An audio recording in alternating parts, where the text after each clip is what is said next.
All right, 56-0. We got to see a great 85-yard highlight reel play from Saquon Barkley, and that's kind of about it. What do you take out of a game like this? Well, McSorley, almost everything that they do, their big plays, come from his legs.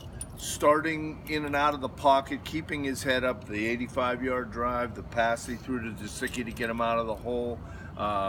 He just is such a playmaker, and you could see why Hackenberg didn't have that kind of success. We're going Hackenberg again. No, I mean, no, you're right. That's right. You just see this kid and how he performed. Now, whether he could play at the next level, I don't know. Maybe not. He doesn't fit the prototype probably, but it just strikes me as, I mean, he gets them in and he gets them out of a lot of bad plays because of his legs. And Barkley is just such a superstar in his greatness. That 85-yard run where it looked like Georgia State had the angle on him was just incredible. McSorley was not overly accurate last week against Pitt. He thought about it. He worked on it this week. Came out today, was extremely accurate. And they scored 8 touchdowns.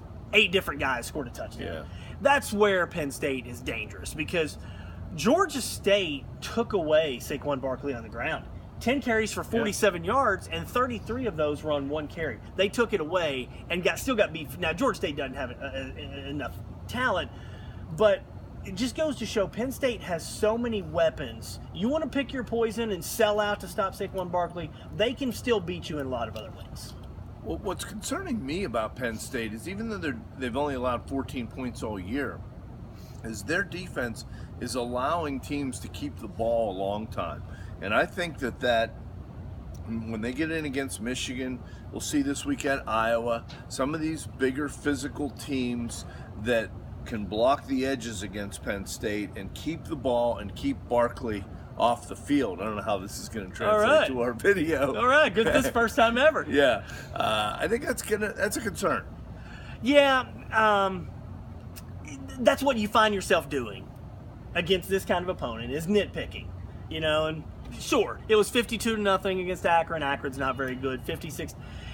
Is it fair in these kind of games to nitpick as much? Because part of what everything you're saying is true. Part of playing a better opponent is you're going to be amped up and you're going to have a little bit of a different feel going into those games as well. A better opponent was last week. Obviously not a great opponent.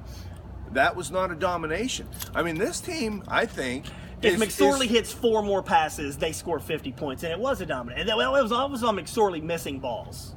Okay, well, I mean, he was probably under a little bit more duress from a better athlete. I just didn't see that. I thought he missed open receivers. Well, he did, but his forte is usually not the pocket.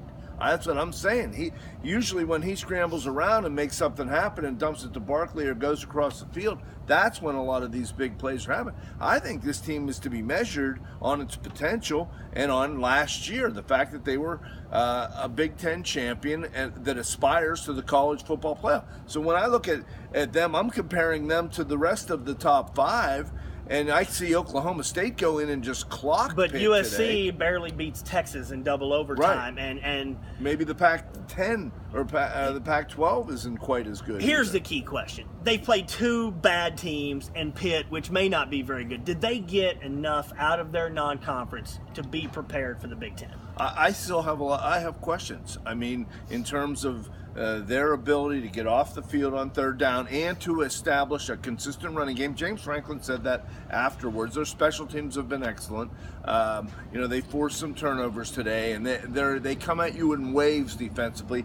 That's a positive. They've built a lot of depth on defense, but offensively, as far as their running game, I still think there's questions, even though they have maybe the Heisman winner in the backfield. And I'll agree with everything you're saying, except for that there's more than one way to skin a cat. If Saquon Barkley rushes for 50 and catches for 140, they're still going to beat most teams. So if everybody wants to load up 9 or 10 in the box to keep Saquon Barkley, then I would trust Joe Moorhead to find ways to beat but are them. Most teams, Michigan and Ohio State, and this is a tough road they got. They got 4 out of the next 6 on the road. The way this unbalanced schedule in the Big Ten this year has worked against them some. We'll see. Iowa at night. Northwestern played better today. I've just not been completely blown away. Maybe because the bar was set so high last year, and they were so explosive in their passing game. It seemed it was more precise. Yeah, I'll agree with that. But again, I would just put that on McSorley. I mean, if McSorley comes out and is as accurate as he was today, then I think a lot of those issues you're talking about would be solved. Would you agree with that? Yeah, but you know, and he's generally been that guy. And they got Blackdahl more involved today, and Polk, and I think that is going to help some. But the thing I really didn't like, I want to get this in, is calling timeout against Georgia State on the last play to preserve a shutout, to ice the kicker. I just don't like that. Georgia State wasn't calling timeout. They could have been rushing up the field to try to score a touchdown, which I was kind of surprised that they weren't. I just didn't like it. I realized it worked. You had your shutout against Georgia State. I just don't like that, where you ice a kicker in a 56-0 game. It didn't matter to me if they won 56-3. It really didn't. He did say that wasn't the reason. I heard it was the reason. Yeah. All right. For a deal, I'm cool. Shout out to the crowd. What a great atmosphere Awesome here tonight. crowd. Truly. All right. Enjoy it. We'll talk to you next week.